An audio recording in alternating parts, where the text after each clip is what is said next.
தேர்தலுக்கு பிந்தைய கருத்து கணிப்புக்கு முற்றிலும் நேர்மாறாக தேர்தல் முடிவுகள் இருக்கும் என நம்புவதாக காங்கிரஸ் மூத்த தலைவர் சோனியா காந்தி தெரிவித்துள்ளார். முன்னாள் முதல்வர் கருணாநிதியின் 101வது பிறந்த நாளை முன்னிட்டு டெல்லியில் உள்ள திமுக அலுவலகத்தில் கருணாநிதி மற்றும் அண்ணா சிலைகளுக்கு காங்கிரஸ் மூத்த தலைவர் சோனியா காந்தி மலர்தூவி மரியாதை செலுத்தினார்.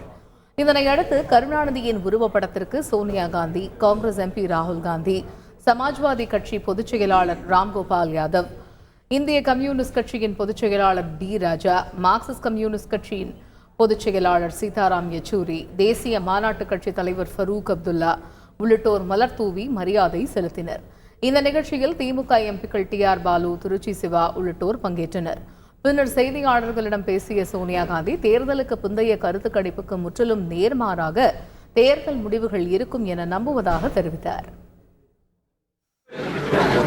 To come here in remembrance of a great leader of Tamil Nadu, somebody who defended the culture, the language of the Tamil people, and it's an honor for me to come here today. He was a great fighter, one must say. He fought for social justice. He fought for the rights of the state of Tamil Nadu. He fought for the Tamil language and culture. It's not only in politics but in the entire domain of social change and social justice.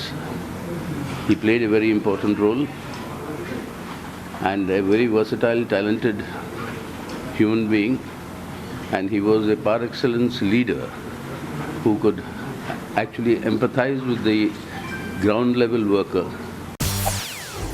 செய்திகளை உடனுக்குடன் தெரிந்து கொள்ள உடனே subscribe பண்ணுங்க.